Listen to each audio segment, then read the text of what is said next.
Got it. For me, I've been doing well so far. I think this week specifically, some of the slides on Week 3. chapter 8, yeah, on chapter 8, some of All the right. slides. So yeah, I got these. I got chapter 8 going. Give me a second. Let me show my screen. Oh, let's see here. So the consensus is everyone's struggling, right? Well, Who? I All right. was Let me gonna ask you this say question. Who is breezing through? Who's breezing through this class right now? the material I think I'm handling. However, like combined with the group paper, that has definitely been on the back burner for me a little bit, just based on like we have the assignments, the discussions, all of that, and the content to learn in a week. So I'm struggling a little bit with like expanding my details about answering the questions on the paper or even in some of the assignments. Um, like going into depth about it, if that makes sense. Mm-hmm. Okay. Keith isn't struggling at all. That's kind of annoying. You get this, I don't Keith? know. I don't know You're what it doing is, really but well. I'm in Sasha and Lydia's group along with Star and Blair and I were we've all known each other, but I don't know, stats. These formulas just somehow click with me. I don't know why. The stats class this so far I've been doing. I haven't had to study as much as I thought I would. Were you good in math in undergrad? I failed stats the first time because I wasn't paying attention. I retook it and got an A. It was so easy for me when I took it again. Oh. But that's it though. I don't know. I mean, finance I'm probably not good at. Interesting. I don't know.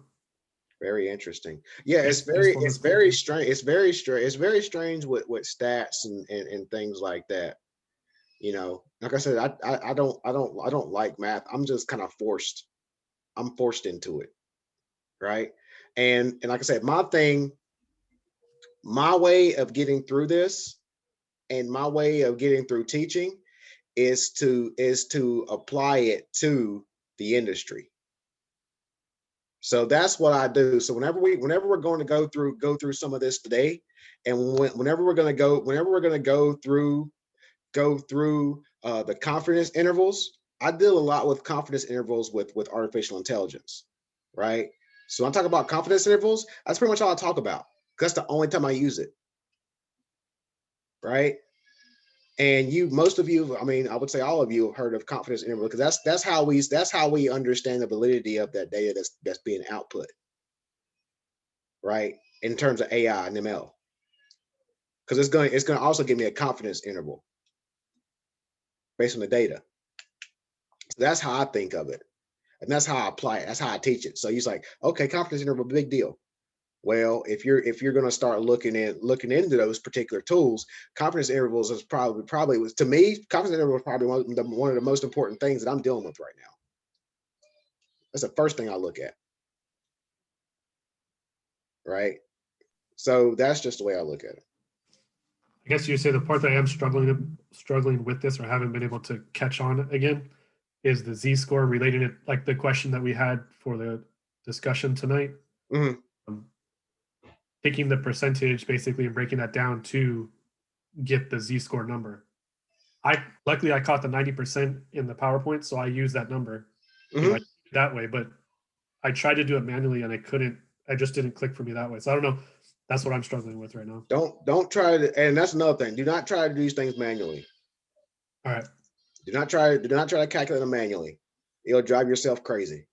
If it's already given, then yeah, just take it. Yeah, if it's already given, it'll drive yourself crazy. And you have, like I said, yes, we have to use Excel because we don't have like tools like SPSS like we use in higher education.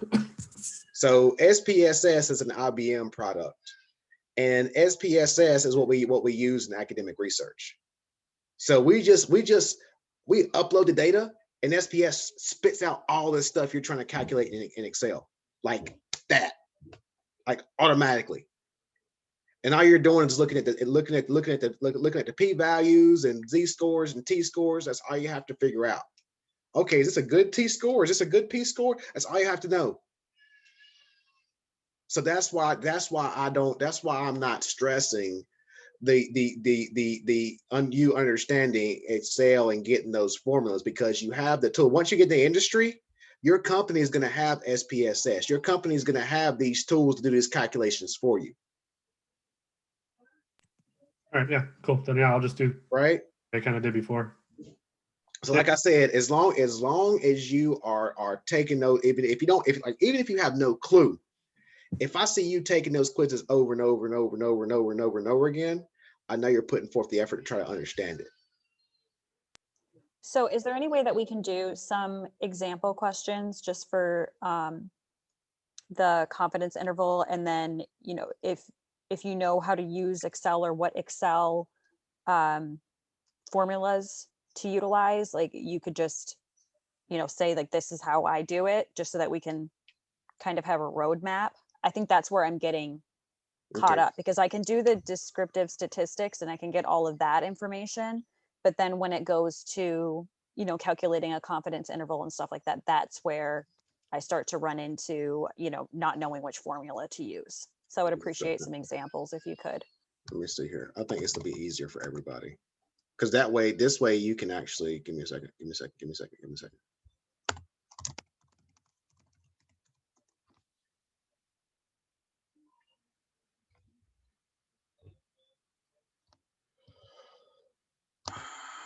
You say confidence interval primarily?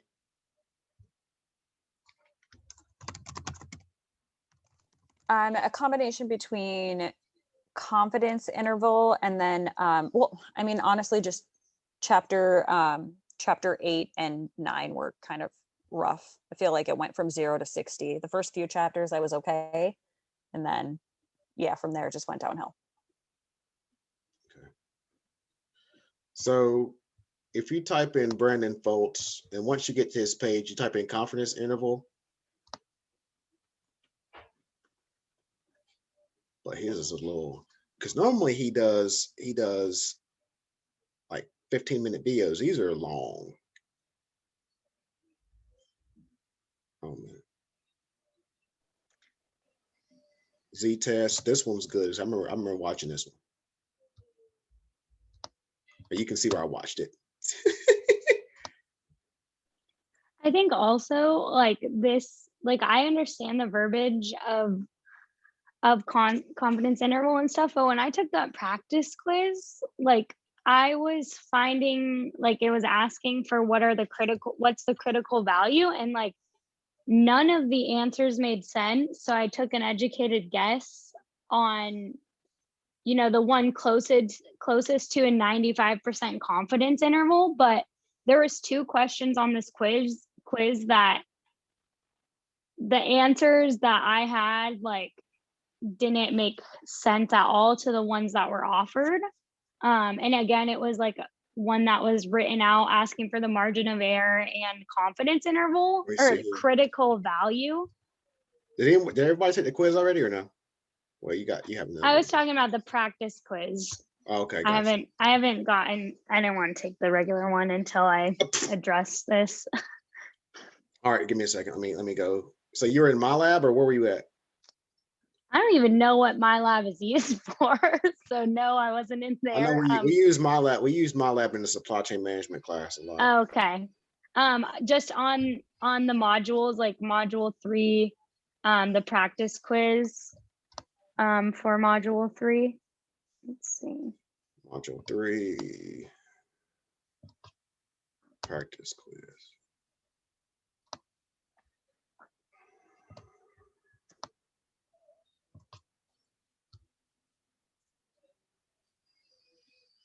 Remember what question?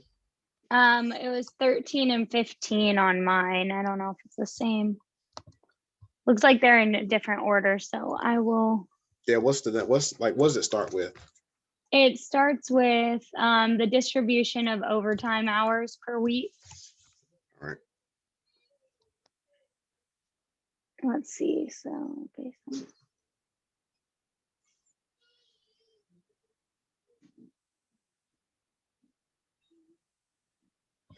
that wasn't, mine didn't have the confidence interval, but basically it was giving this same information. And then it asked for what is the critical value. All right, 1 minute. That's a different one. Not that one. Oh, this is it. So the critical value I thought was Z of 1.96 based on a 95%, but none of those options are that.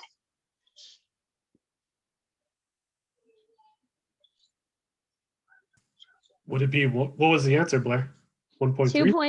2.26. Is it I the T? took an because- educated guess and got that right, Is but it the T value because it's a sample? Oh, yeah. okay. It would be because it's a sample standard deviation. See? That's why. So there Yeah, was one. so Instead of the critical pi. value, when alpha is unknown in a normal population, you use the t-score as your critical value. Okay. The little catch, Blair, right there. The sample standard deviation versus the population Yeah. standard deviation. Thank you. There was one more question like this that was asking the margin of error. And What does it start with?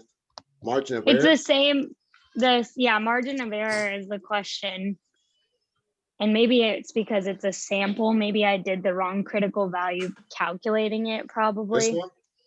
No, it's not that one. Very similar though. But That it one? says nope. Still with overtime is the question. Let's see. Not that one, no. To overtime? I think it's making sense that it was That one? Maybe? probably the T score to calculate it. But you don't have to find margin of error. You don't have to use the confidence interval. It's that same exact question. Yes, except the question is asking, what is the margin of error?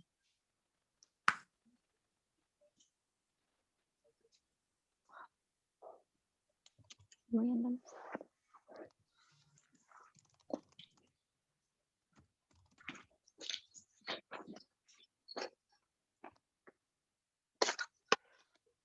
Standard deviation. Credit cards. That's the only two that have margin of error in it. Mm. It's okay. We can take it offline, or I'll send you an email with it Yeah, too. send me an I email. just on some of like the PDFs and stuff too, like some of the examples on the slide printouts. I think it was copied over from a previous question, like some of the things that are written on it, I believe. And so it was just getting confused by the crossover. And then I watched the videos too, and I felt like the crossover from the videos to the textbook, like definitely the verbiage is different, but even some of the way it's taught on the video kind of was a little confusing. Mm-hmm. All right. So Sasha, you hadn't looked at the YouTube videos at all? I watched a few YouTube videos, and then I was relying on a friend who is an aerospace engineer, and he just confused me. So In what way? he's just, I think he's like way beyond me. So I was like, he was like speaking gibberish. So I think, yeah, I'm not Jimmy Neutron-esque. I don't know what he was talking about. So I think maybe I just need to go through some more questions. And one of them that I was struggling with was using Excel to find the confidence interval for a T distribution. Mm-hmm. Because the Excel formula is alpha, standard deviation, then n. But I thought that alpha and the standard deviation were the same thing. Am I off on that? Oh man, alpha and the standard deviation. Yeah, so let's see. Or is it Or is sigma? it sigma? Whatever. Sigma. But the confidence interval Excel formula is alpha standard deviation then n. So I just got confused because I couldn't figure out where alpha was. If we're using a t distribution, we should be given alpha, right? Oh man.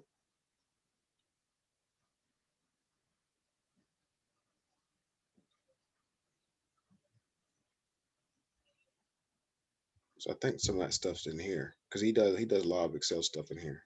Yeah, I think part of it is just me having to remember what each Greek symbol means, because sometimes I'm mixing up alpha and sigma, and Right. so yeah, it might just be my issue with, dyslexia, mixing things up.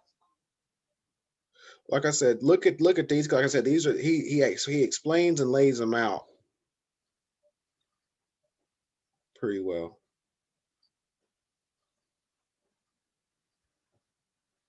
So if you search that name and you type in confidence interval here, he has there's 3 or 4 videos that are good. Okay, so would you suggest just starting from the beginning in his videos and just to get a good understanding of everything from kind of a 40,000 foot view? There's a bunch of videos. If you say, all right, Oh boy. all right, here we go. All right, check it out. So he starts with like linear regression. All right, statistics 101. So he starts at the very, very, very, very beginning. And then it goes to descriptive statistics.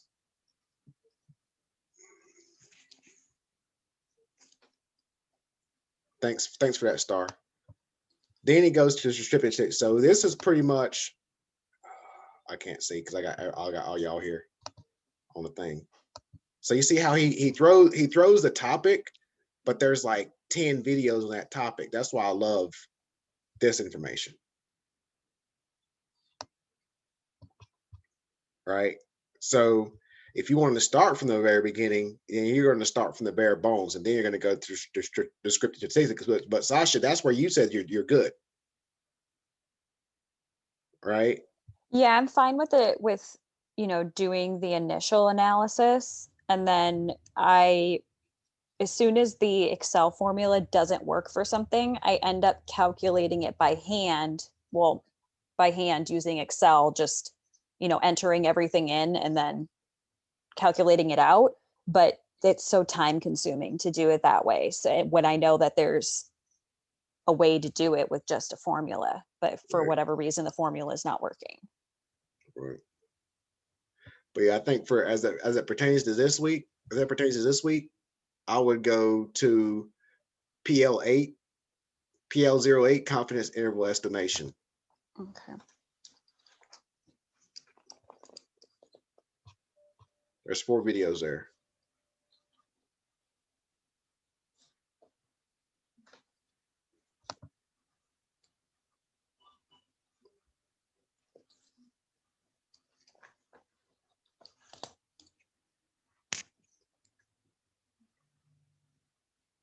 All right. Are you good, Sasha? All right. Yes. And if you're still hung up, text me and we'll go through some stuff. So anyone else?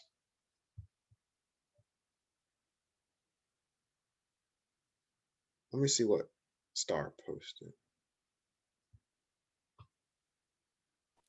So I just shared the equation for alpha. It's like the difference of 1 minus the confidence interval, or sorry, yeah, what do you call that? The confidence interval, confidence What levels. what I said. The confidence level. 1 minus confidence level is alpha. Yeah. So everyone good for now with that? Yes, no? Okay. Y'all just said once I told y'all if your participation, everybody was just fine. Everybody just zoned out. That's cool. That's good. That's good. That's fine. All right, but seriously, so for chapter 8, you know, you have we're talking about population and parameters, but as I said, we briefly talked about you know, mean, we talk about population, we talk about sample sizes. I mean, that's essentially the foundation of statistics in business, I would say, right? You know, it's going to be almost impossible to get the entire population of a particular, you know, whatever of a particular, you know, what you're trying to review. So in most cases, you're going to be in the real world, you're going to be evaluating samples, you know, a sample size, right?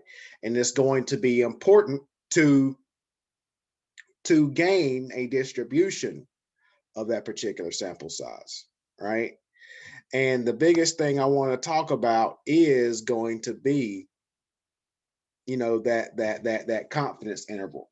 So again, with that confidence interval, I'm doing a little bit of work. I'm doing, well, quite a bit of work in terms of AI.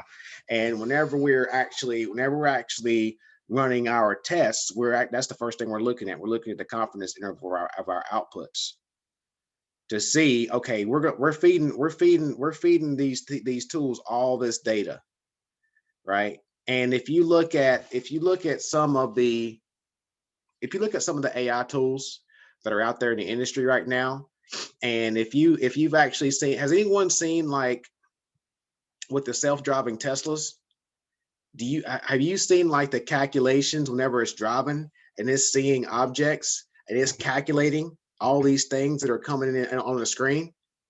Has anyone seen that? Yeah. All right, you know what? It's pretty cool, right? Yeah. Actually, I might be able to, just bear with me, because this is like where the confidence intervals come into play.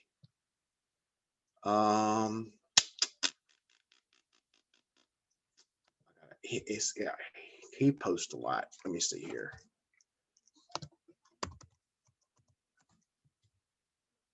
Give me a second. It's worth the wait, I promise.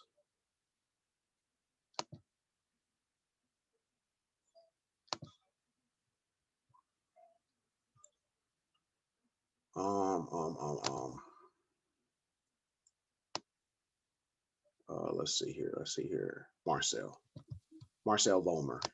He's posted it a couple times.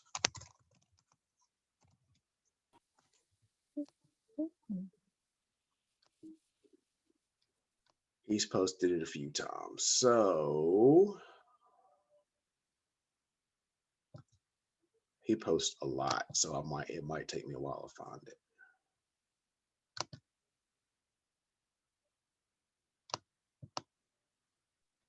LinkedIn is like the hardest thing to find posts. They don't let you search or anything. It's the hardest thing, but it's the greatest resource, right? Yeah.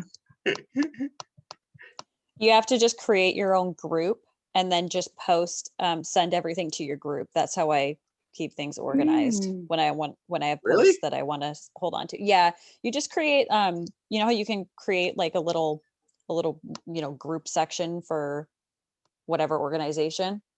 Yeah. You can specifically send your post there. So you could share a post to the group, and then that's how I keep organized. Could I search his individual posts by a certain name like Tesla without scrolling through all this crap? Mm. You can't do like a control F on a page like this? Yeah, but I'm saying,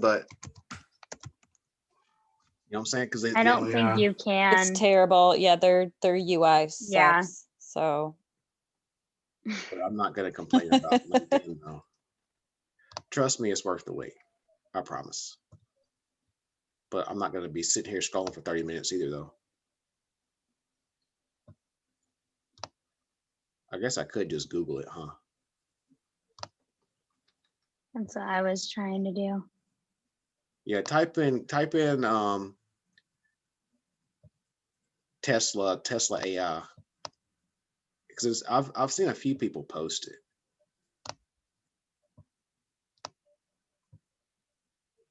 Because I'm Yeah, here it is. Yeah. Tesla.com/autopilot.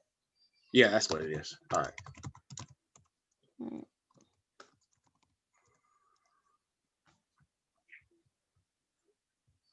If you scroll down like halfway through the page, it's under neural networks. Yes, that's exactly what I'm looking for. Yes. You Yeah, can't that's crazy. maximize it because you can't really see it. Oh man, let me see if I can put it on YouTube. Like where I can put it on full screen, because you have to actually get the full screen to see the calculations.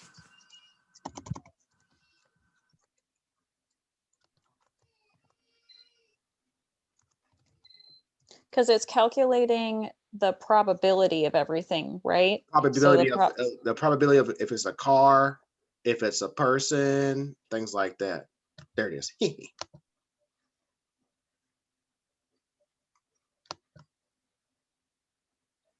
Yeah, we do something similar with our Super Cruise. Yeah, this is nuts. So is that the percentages and or whatever over there on the left hand side of the screen? The See, that's so what on they the think they're seeing? left hand side. So this was a bad example.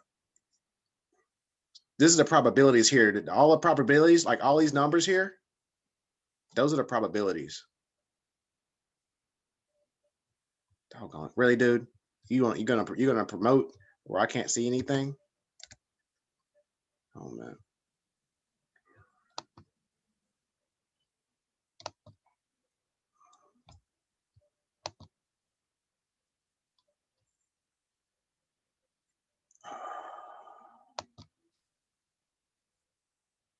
There's a different one.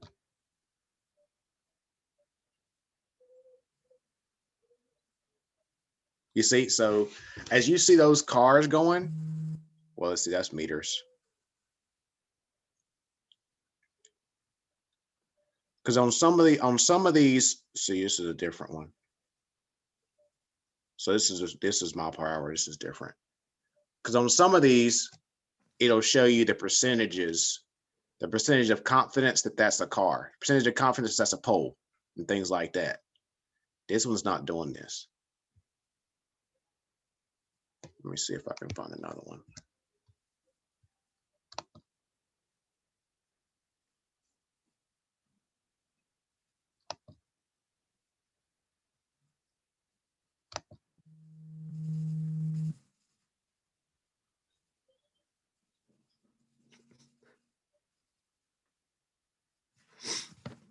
It's just kind of different too. Anyway, there was one of them that is showing, it's actually showing the percent, the confidence intervals on within those calculations. Oh, you couldn't even see that? Can you see my screen? Yeah. I'll see my screen? Okay. Where'd my, oh man. Now I can't even see my Zoom meeting. Give me a second. All right. Hold on a second. But so whenever we talk about confidence intervals and things like that, that's where it's actually used in the industry in real time. You know, now you're going to have other things that are kind of behind the scenes, but I'm less interested in that. And but you as leaders. Oh, so for example, another place where confidence intervals are going to be applicable would be whenever you're running simulations. So if you're running models, so if you're running forecasting models, if you're running statistical models, that's when confidence intervals will be applicable. Does that make sense? Yes, no? So is it just me, or do 1 and 2, are they saying the exact same thing, but then it says T-score versus Z-score and Z-score. T-score? Right. So when the critical value is known normal population, we use Z-score, but then it also says critical value when it's known normal population, we use T-score. I got confused on that one too, Sasha. Yeah, I'm like, I looked at like 10 times. Is it a yeah, typo? That's not Because right. it's 2 is supposed to be unknown, right? Right, yeah, Yeah. that's not right. Yes. Okay, Right. because that's what I wrote down in my notebook was This is Pearson too. sigma is unknown, we use T-score. Yeah, this is not good. Okay. There's another slide too, with an example that's wrong too, at least what I thought.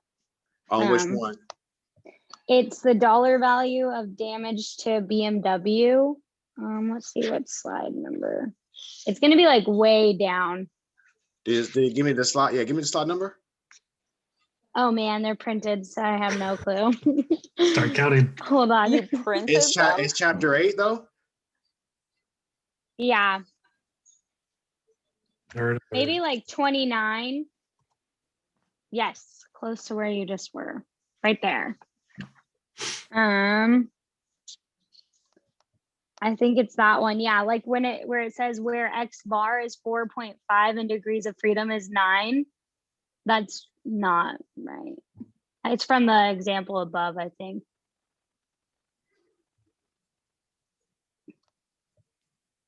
Degrees of freedom would be 7 and X bar would be 7 to 50, right?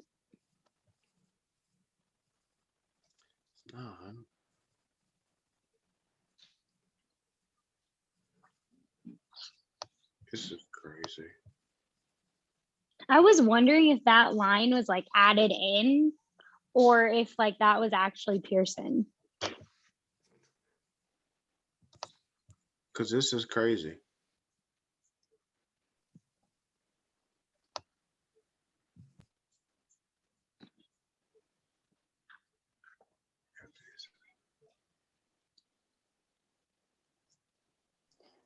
Yeah, I think what the method that at least our group has kind of been using is when doing the readings, we go through the PowerPoint deck, and then anything that's unclear, then we'll go to the textbook and kind of read the examples and go through that.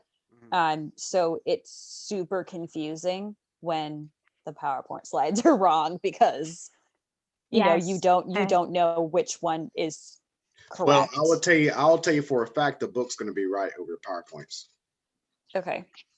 The book's going to be right over the PowerPoints because whenever you have additions of books, that's where those additions will actually resolve those issues. But then Pearson doesn't go back and modify the PowerPoints. Okay. What's your confidence level on that? Say, what? Are you asking me? Yeah. What's your confidence level on that? It's going to be. I'm about 99% confident that they do not update those PowerPoints. Okay, so just focus on the text. Focus on the textbook. If there's any question, look at the textbook, because I've had the exact same problem with Wally, and Wally has came back to me and specifically said, "Yeah, that PowerPoint's not right." Oh, okay. Wally said that. You know, so, and the thing with these is because Wally and Pearson have that copyright on it, we can't touch it. Like, institutions can't touch these things. So even if you wanted to do a correction, you couldn't. You can submit it, but they're not gonna. You know how many textbooks that these organizations, these publishers roll out? Yeah. So to fix one little thing on page, on slide number, not page book, not textbook number, slide number, like, Justin, get out of here. Delete. Which is funny because I'm pretty sure our executives and bosses and everything want that number corrected in a PowerPoint if they're going to present it to Exactly. shareholders or whoever it is. So, Exactly. And that's Yep, that's the thing, and that's where, you know, and it's like, okay, we're teaching master's programs, and they say, oh, you can just do it in the textbook. Well, you know what? If they're learning this and they're trying to calculate this incorrect number, and they're putting these incorrect formulas into an organization, there's going to be some problems, right? You know, I found an error on the Lumen courses and I emailed them and they did make a correction pretty On the quickly. PowerPoints? So the Lumen, that's kind of what they gave us pre-study before the program. Uh-huh. It's like similar, it's like a online presentation, kind of you just read through, take, small quizzes, and one of theirs had like their same thing, kind of like they messed up the values from previous examples. And then I emailed them and I said, hey, I found an error. And they emailed me back like a week later and they said I was correct and they were gonna add my name to the credits. So Yeah, I don't know. that's what it's I mean, all about, it might be right? worth to That's awesome. might be Right? worth to All let right, them I'm know, emailing. that Just kidding. put that on your LinkedIn, Lydia. Yeah, right? contributor, textbook Your editorial post. Accolades. program contributor. Yeah. Yeah. All right, I let me have a see. question. Yes. In regards to T-score and or Z-score, like how do you know if you are supposed to subtract the answer from 1 or from 0.5? There were some examples in the videos of like asking a question, what's the proportion of this or what's the sample, and using the Z-score, it's not necessarily the number on the graph that comes up, but it's like the opposite of that. Like you would subtract that from 1. Is anybody following? How crazy. I would like to see the example. Let me find it. One sec. It's on the PowerPoint or the video, you said? This was from M2 on a video lesson. Okay.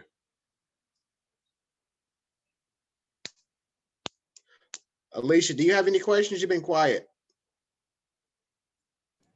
No, not yet. Not right now. Are you lost or are you trying to get it? Be honest. No, I'm not lost. I think I'm just kind of in the same boat as everybody else, Okay. just trying to, yeah, figure it all out. I think I'm understanding it better than I'm giving myself credit for, to be honest, because I'm doing okay on the assignments and the quizzes. So, yeah. Yeah. Like I said, 5 weeks is not long enough for something like this. You know. Yeah. I mean, I had 12 weeks in the doctoral program on quantitative analytics. I hated it. It was the worst 12 weeks in my academic career. But the thing is, you have to learn it. But again, it's all about how you're going to apply it. All right, so this is a question for you all. Based on what you've learned so far, how are you going to apply things like this in your roles? Definitely hiring somebody who knows how to calculate it. So that means nothing, huh? No, planning it out. Yeah, I've learned quite a bit, and I've actually, my boss is out of town, but I was planning because we're really, really anti-technology in our company. We're a small owner management, real estate group, and we like everything to be kept in house. So a lot of the stuff that we have is saved in Excel files. So I was going to ask and see if I could get permission to gather all of our data so I could start, doing some plot whisker, diagrams and whatnot. So I was planning on putting it in and see what kind of information I would get. So I think it would be beneficial. My only concern is that in my industry, at least with COVID, whatever data was in the past, it's like not applicable to like our current state or the near future. So I'm not sure how open my boss is going to be to that. So, but I'm sure if I tell him I'm going to do it at my own time, he'll probably be okay. Right. So, cause like, so Excel, like I said, Excel is one thing, but so SPSS is what we, like I said before, is what we use within higher education, within academia. And I just look, so SPSS is pretty much $1,300 a year per user. So it is kind of pricey, but if you're going to be, so Lydia, if you're going to be crunching numbers like that, that 1,290 bucks is worth it. That's going to pay for itself. Yeah, and I could definitely propose it. Like my boss, basically, he's anti, the artificial intelligence and cloud and everything. So he wants everything done like in internal servers. So, and we don't have like an IT person, so that's kind of been a challenge Why is he for us. anti-cloud? So he thinks identities will be stolen and his data is going to get taken. And yeah, I've slowly been able to get him to do some things online, but when I Yeah. came on board, like, I mean, we still use a fax machine, so that's how bad our company No, is. you don't. You're fib. You're lying. You're Yeah, we fibbing. do. We still You're use fax fibbing. to I send. don't believe that. Yeah, we still use a fax machine, so. Yeah, you Oh, don't need a new software. You need a new boss. oh my goodness. He must be the I founder. would, He except must have he's started a like, company. what? Yeah, multi-billionaire, so. Yeah. Yeah, he's one of those guys. He's like, you're not gonna change me. So this is for anybody. SPSS, that's an amazing, that's an excellent tool. And again, that 1300 bucks. I mean, I see you say 1290, but with taxes, 1300 bucks, it's worth it. It's gonna pay for itself.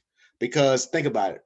So the way I sell SPSS is you're gonna pay a consultant 150, 200 bucks an hour to crunch these numbers. All you have to do is pay for that annual license, and SPSS does it for you. And you can do the box and whisker plot, you can do the T score, you can do the Z score, you can do simulations, you can do anything you want to by like 3 clicks. Right? And like I just had this conversation with one of my peers from Nigeria. I said SPS because he's trying to do a survey, a supply chain survey. And I said, use SurveyMonkey to run your survey. I said, because SurveyMonkey integrates with SPSS. I said, SurveyMonkey, because I have an SPSS license, SurveyMonkey will cost me $400 a year. I said, you know how cheap I am. And I said, the SurveyMonkey is worth it. Right. And I said, once you get the SurveyMonkey surveys, I still have my SPSS license. Send me over the data. I can run SPSS, get the output, and I'll send it right back to you in like 15 minutes. Right? So as much as y'all are playing with all these calculations in Excel for hours, SPSS is a couple clicks. Because the formula is already baked in. You don't have to put any formulas in, it's already in SPSS. Right? How many hours is it taking you all to figure out these calculations? Long, A lot. many hours. Yeah. Yeah. Yeah. Like quite a few hours. Yeah. So like I said, whenever you get into the industry, like I said, propose this to your managers, because it's going to save you tons of time and it's going to save you tons of money in overhead. Because instead of you trying to figure this out in Excel at your job, IBM's done it for you. Right? Or paying someone ridiculous amounts to do it. 200 You know, bucks an hour. we Probably use 200 bucks an hour starting out. Yeah, we use CVI as an analytics company, and it's so ridiculous that they're probably using SPSS and it's taking I them was 30 about to say, I seconds to can run all almost guarantee, this. I can almost guarantee they're using SPSS. I can almost guarantee it. Yeah. So, I mean, we could literally get rid of them and just have a training, and we're a multi-billion-dollar company. It seems ridiculous to spend that money on that when, I want to, I run a program that is focused on improving dealer performance for underperforming dealers from like a retail index standpoint. They're usually undercapitalized, low profitability,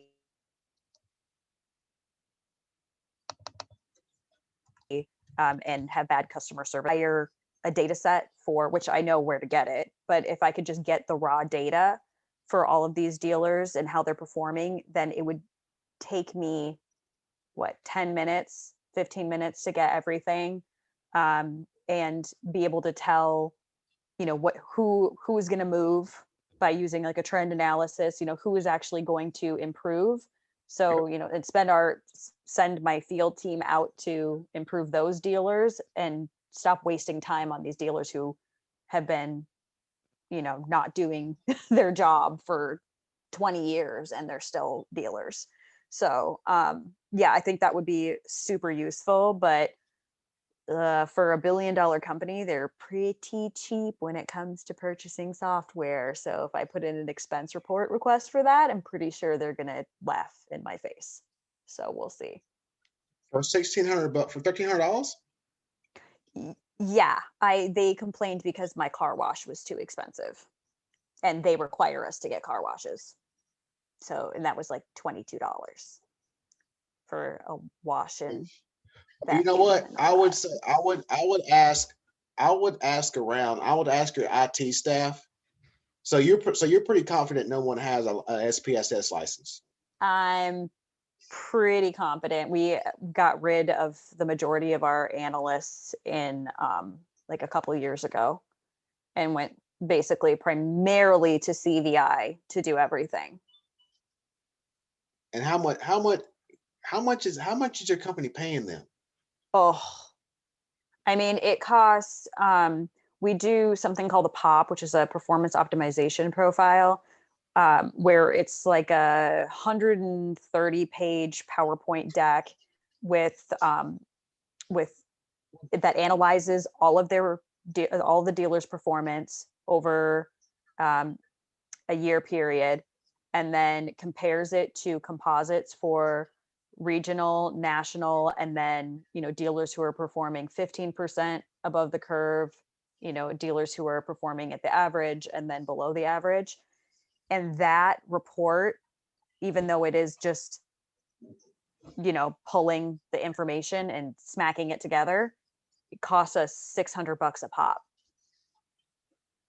No pun intended. So it's yeah, it's ridiculous.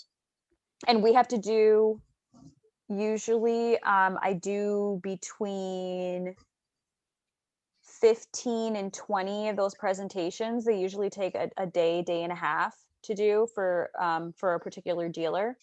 And if it's a dealer group, then it means you have multiple of them and the dealers pay for that. So, $600 a pop. And then if you want a pop light, which is just like a 50-page deck, 25-page deck, then that is, oh, did we drop him? Well, Yeah. Well, there you go. I guess there's the answer. I don't know if you all wanted that, but now you have it. Keep going. Yeah, 50 to 25-page deck. That's about $200. So $200 a pop for a pop. $200 for a pop light. Oh, Pop easy. Pop. 0 calorie pop. hey, calm down with the case study. We're still recording, Is it still recording? Oh, I'm the host. Just got me to stop recording it. Yeah, it said you're the host now. I'm gonna stop recording it because that's awkward. Oh, I had to drop all of my stuff. I was actually very upset yesterday. But anyway, so what were you saying, Sasha, about the pops? It's expensive for our dealers, and if we're charging our dealers that much, then I would assume that CVI is charging us on top of that for their Absolutely. services. So, you know, depending on whether they're contracted at a certain level or, you know, we're paying per, you know, item that we ask them for. Yeah, I mean, it just seems ludicrous to continue to ask our dealers to pay that. Right. But the thing, it goes back to my point is that is gold, right? Right. You know, and organizations start businesses from this. And that's why, you know, you're going to see a lot of companies get acquired, like these AI companies that have computer scientists that do this stuff that you're trying to learn. They're about to take it to the bank. Yeah, data mining right now in automotive is Crazy. absolutely insane. Using there's like hundreds of companies now that are all trying to, you know, get the business of the dealers so that they can build their business development centers and, you know, have use the data mining in order to do equity mining. So, you know, looking for customers who are about to come out of a lease on their vehicle and, you know, seeing if we can give them a better deal by partnering with or financing through General Motors Financial, pulling them out of that lease early, and then and what kind of equity we can get out of their, you know, their leased vehicle or their trade. It's just there's so much information that comes out of that. Yeah.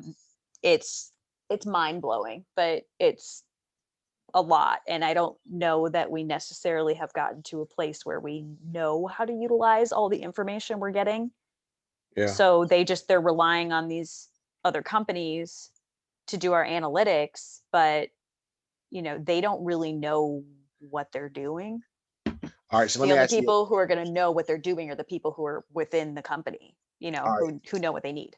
So from an MBA perspective,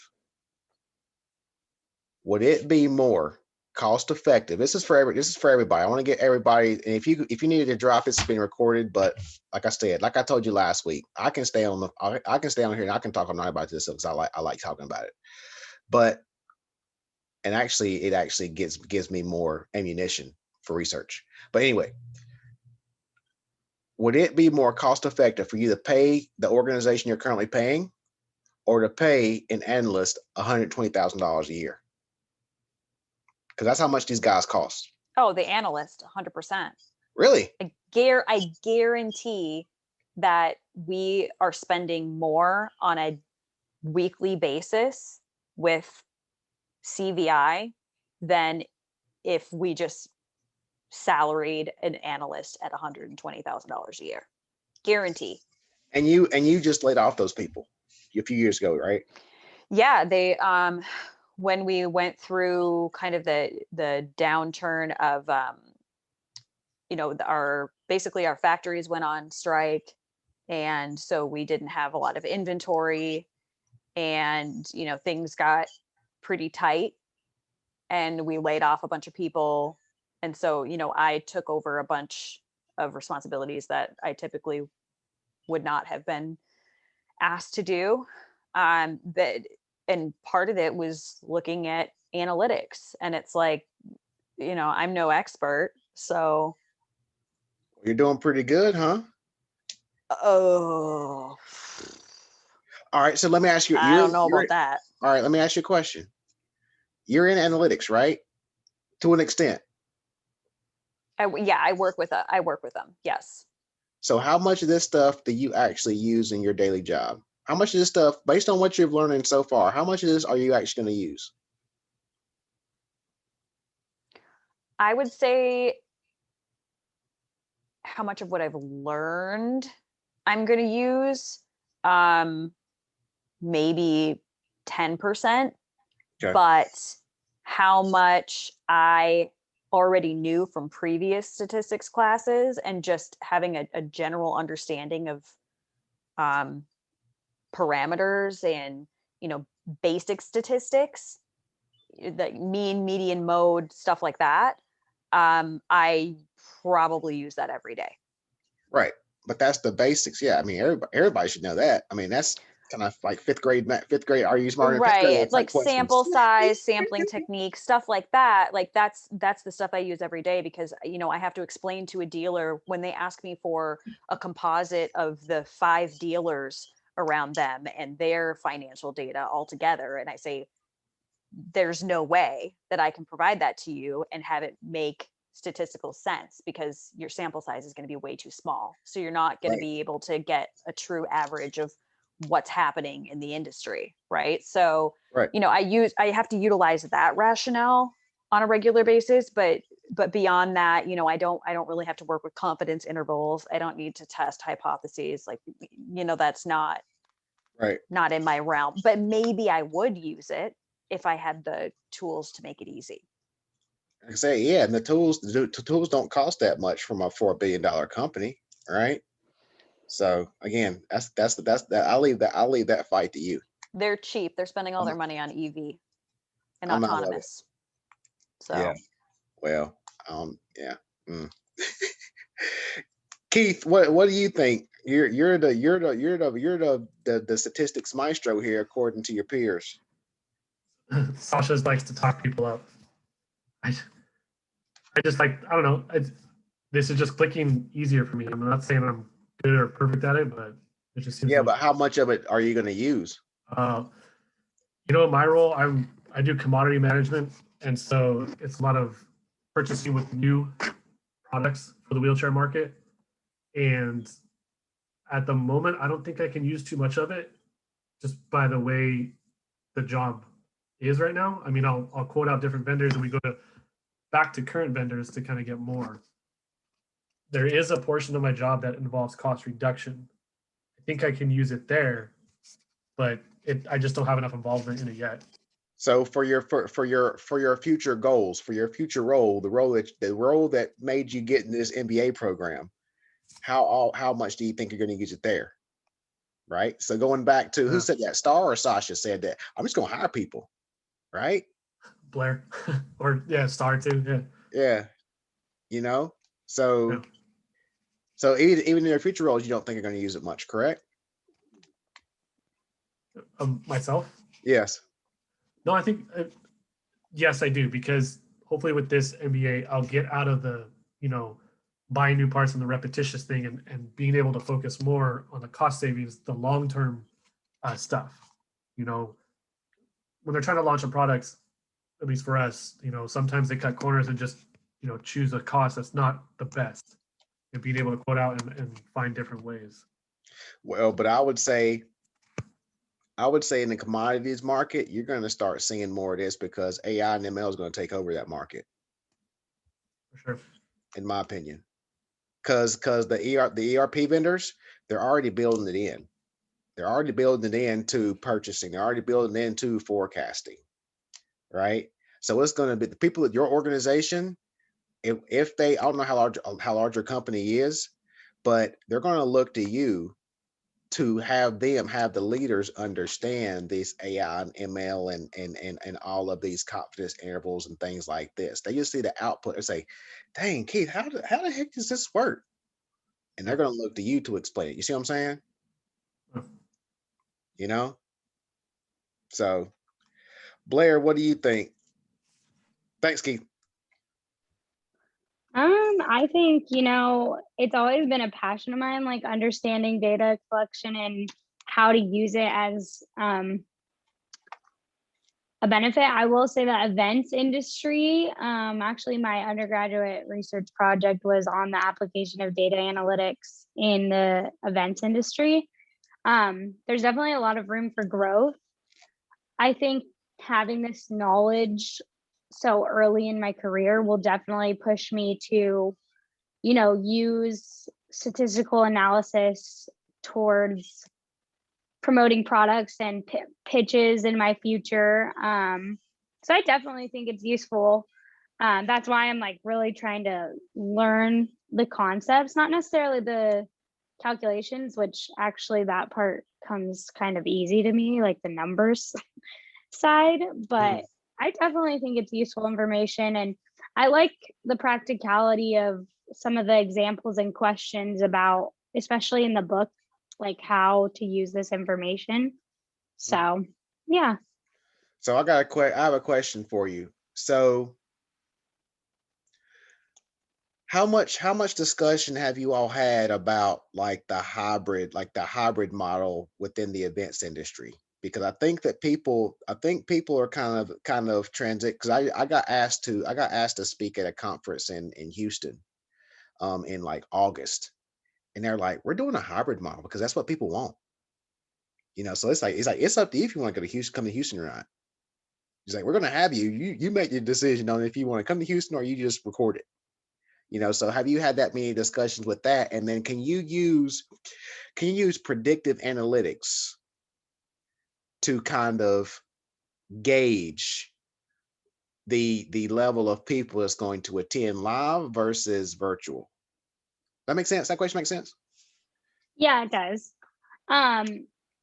Definitely pre-COVID, that was a conversation regardless. The client I work for is Salesforce, so very large events and scale that they have a global presence. I definitely think, they are at the forefront of using that. However, like on the agency side, that was my previous role and a role I want to get back to once they hire again, because they had to lay off a bunch of people. But it's definitely, a lot of people are going to be expecting to come back in person. Like people are missing events, but it is great how much the hybrid can be interactive.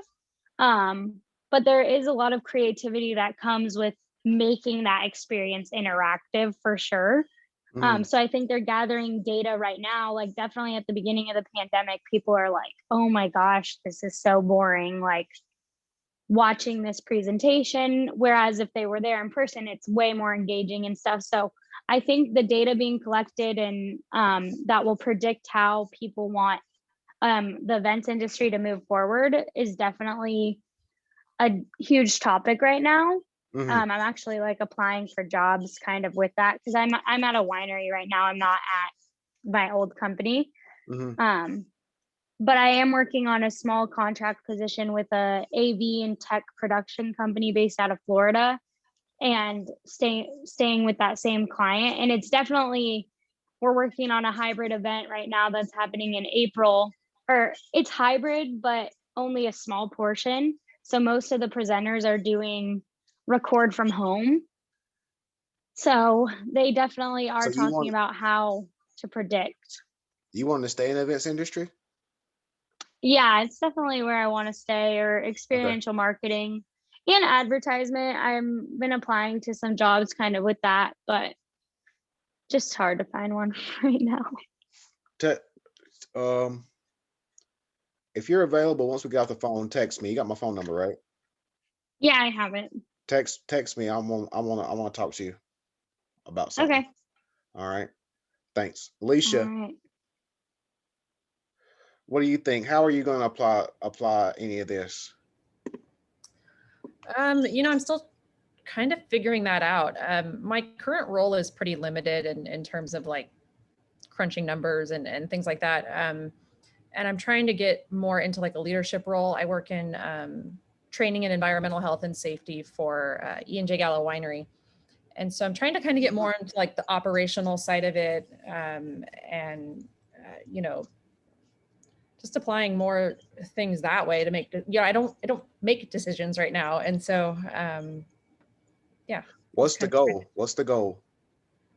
So my goal right now is to work into, or to promote into a, basically it's more of a training development role.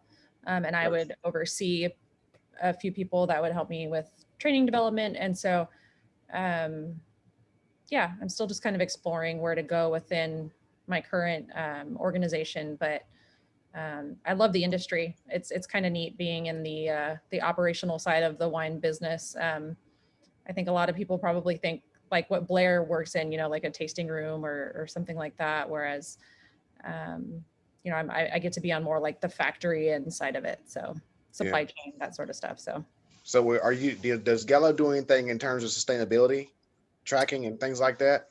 Yeah, they do tons of that. A large part of my job actually is maintaining a lot of the paperwork and whatnot that we have to produce for like all of our environmental permits and to get our sustainability certifications and things like that. So because that's where we're talking a lot about in terms of statistics and tracking.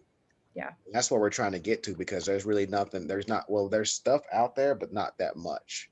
And that's where statistics is going to be very important. Tracking your carbon footprint and things like that. There's things that are out there, but they've been failing like left and right. So if you can solve that puzzle, man. Yeah, and I think that the wine industry is a huge place where that all could come into play, with just, Gallo does a lot of work with like recycled glass. Like we make our own glass actually. Most of it is from recycled glass. But just figuring out programs for But all that's that. where that statistics Making is wine going to be important. yeah, because making wine is gross. It's kind of a gross process, and Yeah. so Yes, it is. very gross process. I thought you left. I was heartbroken. I said, man, I didn't ran off Blair. No, my group, we were meeting after a little bit, so I just said I was going to be late. Okay, perfect. Yeah, so thanks, Alicia. Yeah, like I said, that look into how Gallo can use statistics and things like that, for that sustainability. Yeah, Because you all can be leaders in that. Because I do a lot of discussion on that. So yeah, and I think I'm still kind of navigating how, because it's such a big company, everything is kind of siloed. And so just figuring out like how to get access to the people that, do those things or who make those decisions really is probably going to be my biggest hurdle. So yeah, because all that data I'm talking about is going to be in the supply chain. Yeah. And the manufacturing. Mm-hmm. Because you don't really use that much. You don't do that much outside the US, right? Not production wise, no. I mean, we do Right. a lot of importing and exporting, but yeah. Okay. Yeah, that would be big. Yeah. That would be big. Thanks for that. Lucy? Hi, I'm still trying to figure out how I can tie this all, because I work with a lot of celebrity clients, so money isn't an issue sometimes. So I need to figure that out. Like you work with celebrity clients in terms of like marketing or what? Well, I'm an accountant and I handle their books, so it's a little different. Oh, okay. That's very I have to think about that on myself. Yeah, it's difficult. You have to get what the client wants sometimes. So Yeah. All right. Yeah, I don't have much on that one. I have to think about that one. I'll get back to you. yeah. Thank you. Star? Yep. I'm also an accountant. I work for a general contractor. So it's commercial construction, and so I don't know, maybe man hours, calculating overtime. Absolutely. But yeah. Man hours, and then so you can calculate man hours. And one thing that I'm kind of in a very early stages on is how to integrate artificial intelligence into project management. Right. So I know that you're not really in that project management operation space, but Yeah. you kind of have you're kind of like the keeper of the data, right? In a way, kind of, sort of. Yeah. So you can actually pull that data and you can work with operations, or you can work with those people that are putting out those jobs. And you The can actually estimator, use yes. predictive analytics, right? To estimate how many man hours it's going to take, estimate how much it's going to cost before to more accurately, The pricing, subcontractor pricing. Yeah, because you have data from dozens of projects, if not hundreds of projects, correct? Yes. Right. Thousands. So you have thousands of projects. So now you can use machine learning to to have the machine learn off of that project based on that industry, based on that budget, based on that size of the project, to spit out, okay, this is going to take me this long. I'm going to need this many people, and it's going to cost me this much. And there's going to be, and the confidence level, right, is this. Yeah. Right. And there's this percentage confidence that it's going to get done in this day. There's this amount of time. There's this percentage confidence it's going to be done in this amount of time. There's this percentage confidence going to be done in this amount of time. And then you can take that data, and then you can create simulations to say, okay, well, this is a size project. This is like we're building a mall, for example. It's a terrible example because nobody's building malls right now. But this is a similar project. But this customer has a budget of 80% or 20% less, right? How can we chop this down to meet this customer's budget, but still do it with the same amount of people and in the same amount of time? Yeah. So you can do all these simulations using this data, using this stuff that we're talking about, Yes. right? And that's why I'm so crazy about this AI and ML, because that's what, and it's again, just like SPSS, it's just a few clicks once we develop the algorithms. Yeah, I actually made the mistake of signing up for IBM developer Say it again. data science class. I signed up for a Coursera class on data science at the same time that this class started. So Oh, so you're going through it now. yeah, because I'm finding because I want to be in more of that analyst realm, because I'm a controller right now, and I want to be more in the analysis side and not the management of people. So you want to get out of the accounting? You want to get out of the accounting area? Sorry? You want to get out of the accounting area? Well, yeah, more on the financial analysis, because I have a financial. major in finance. So so I want to be more in the analyst realm, and to be in the analyst realm, you got to know, Tableau. And so I know a little bit of Power BI. And so I made the mistake of signing up for the data science class. So I'm doing that concurrent How's that now, going? but How's that going? it's going slowly, but I think I'm on third course right now. Yeah, so it's very interesting. And so I'm really interested in that, in like data analysis for, for the financial realm and applying it to my industry. So yeah, I can totally see how, Yeah,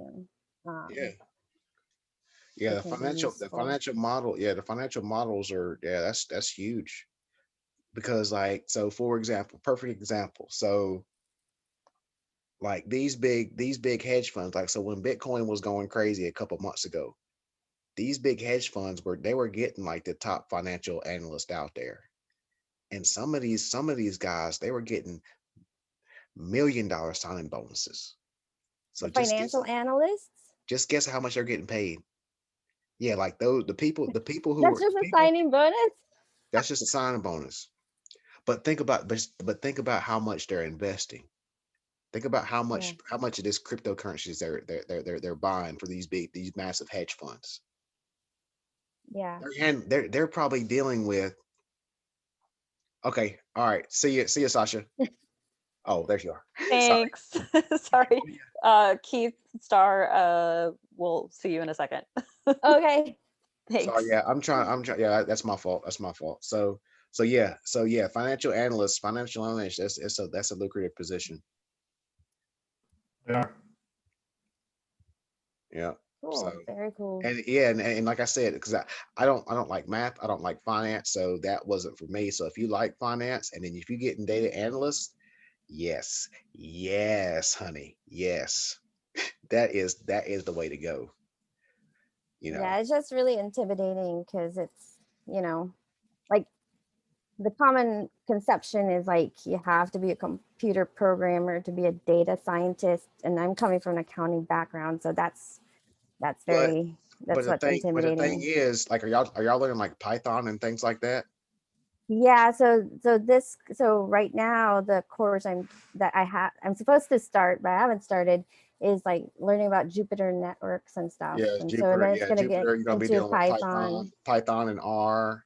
and yeah, R and SQL. So I know a little bit of SQL because I do Crystal Reports programming. So, Yes. but yeah. All right, I'm gonna. I guess we have a group meeting. Yeah. All right. So yeah, I'll let you go, but yeah, I'll keep me posted on that because, like I said, I know some people if you want to get into that realm, and I have some resources as well. Well, that's great. Thank you. All right. All right, thank you. I'm gonna leave too with Star. Yep. See ya. I'll All talk to you. right. All right, thank you. Appreciate Bye. it. See ya. Anything else, Bye, anybody, sir. before we wrap up? Yes, thank you. I'm gonna head out. Lydia, you're in that group, Lydia? Yeah, that All right. was All my right. What's group. I'll So I gotta head I'll out as ask. well. And my internet's been really choppy. Yeah. I was gonna ask you, but I'll ask you next week. Oh, about No, I was just asking people how they oh. think they're gonna use, what they learned in this class. So we'll go through. If you have to jump, we'll go through. We'll ask you next week. Yeah. They all just left, so I Yeah, gotta yeah. go. All right. I'll see All you. I'll right, see well, you next thank you week. so much. You guys have a great night. All right, you as well. Mhm. Mhm. See you.